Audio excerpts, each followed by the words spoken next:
Good day everyone. My name is J. F. Quario.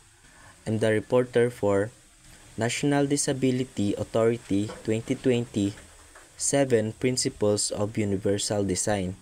Principle 3 to 6. Principle 3. Simple and intuitive use. Use of the design is easy to understand regardless of the user's experience, knowledge, language skills, or current concentration level. So dito, itong Principle 3 sa simple and intuitive use, itong design na to is dapat madali lang siyang maintindihan regardless sa user's experience o sa mga estudyante mo na ma-experience nila sa knowledge or language skills or sa current concentration level nila. So, sa guidelines, letter A, eliminate unnecessary complexity. So, dito is kailangan mong i-eliminate yung mga complicated na tanong para mas mabilis na maintindihan ng mga estudyante mo. And letter B, be consistent with user expectation and intuition. So dito is kailangan mo maging consistent sa in-expect sa'yo ng mga estudyante mo na maintindihan nila agad yung lesson na ituturo mo. And next is letter C, accommodate a wide range of literacy and language skills. So dito is i-accommodate mo yung mga student mo sa mga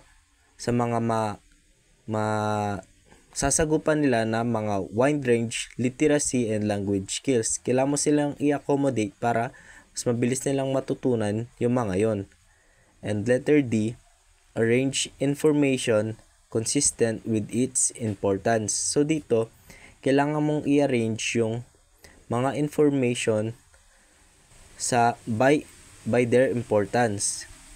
So, letter E, provide effective prompting and feedback during and after task completion. So dito is kailangan mong mag-provide ng effective na prompting and feedback pagkatapos nilang i-accomplish yung mga task na pinagawa mo. Yung magsasabi ka ng kung ano yung mga kulang sa kanila, mga ganyan, mga kailangan pa nilang matutunan, ganyan. Principle 4. Perceptible information.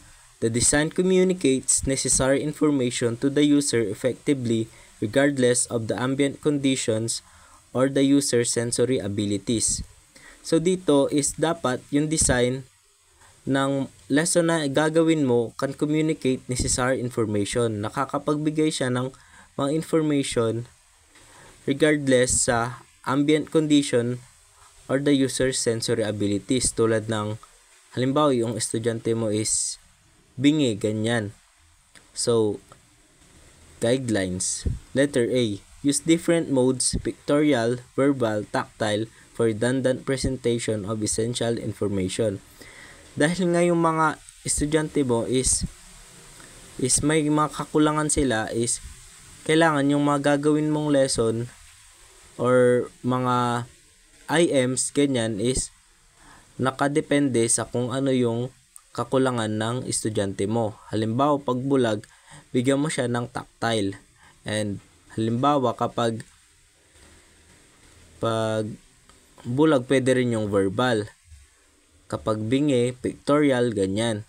And B, provide adequate contrast between essential information and its surroundings.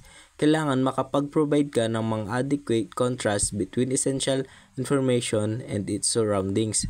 Magbibigay ka ng sa mga lesson mo is yung ibibigay mo is yung mga essential informations lang. Ganon. C, maximize legibility of essential information. Kailangan is ma-maximize mo yung legibility niya o yung pagiging totoo niya sa mga information na ibibigay mo.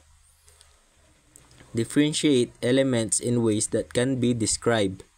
Make it easy to give instruction or direction. So dito is kailangan mo ma-differentiate yung mga elements sa mga ways na madidescribe na mas madaling maintindihan ng mga estudyante mo. Provide compatibility with a variety of techniques or devices used by people with sensory limitation. So dito is magbibigay ka ng mga techniques or devices para sa mga estudyante mo na may mga kakulangan. Principle 5. Tolerance for error. The design minimizes hazard and the adverse consequences of accidental or unintended actions. So dito sa Principle 5 is kailangan ma-minimize yung mga aksidente, yung mga errors, mga ganyan para sa safety ng mga estudyante mo.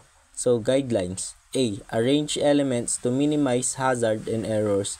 Most used elements, most accessible hazardous elements eliminated, isolated, or shielded. So dito is pag magbibigay ka ng mga activities ganyan or lessons is yung hindi basta-basta mapapahamak yung mga estudyante mo. Halimbawa, yung mga delikadong bagay is may eliminate sila or naka-isolate or shielded. Provide warnings of hazard and errors. So dito is kailangan makapag-provide ka ng mga warnings of hazard dun sa mga activity na ibibigay mo, yung mga pwedeng mangyari, mga ganyan. Provide fail-safe features. So, kailangan makapag-provide ng mga safe features dun sa mga ipapagawa mo na activities.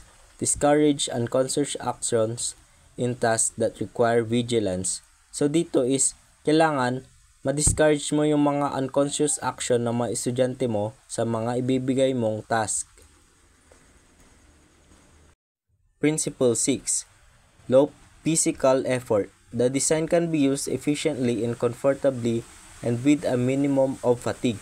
So dito sa Principle 6 is yung mga activities na ibibigay mo or lessons is low physical effort dahil nga yung mga estudyante mo dito is may mga kapansanan, mga ganyan.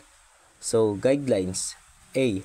Allow user to maintain a neutral body position. So dito is dapat yung ipapagawa mo sa estudyante mo or dapat yung estudyante mo is magiging komportable sila sa mga body position nila. And B. Use reasonable operating forces. So dapat gagamit ka ng mga reasonable operating forces para maging comfortable yung mga estudyante mo and hindi sila basta-basta mapagod. Tapos, minimize repetitive actions. So, dapat nami-minimize yung mga paulit-ulit na galaw.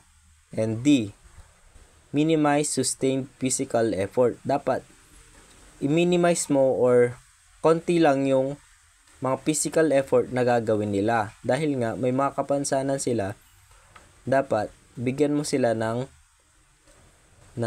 mga activity na low physical effort. So, yun lang po yung report ko. Thank you.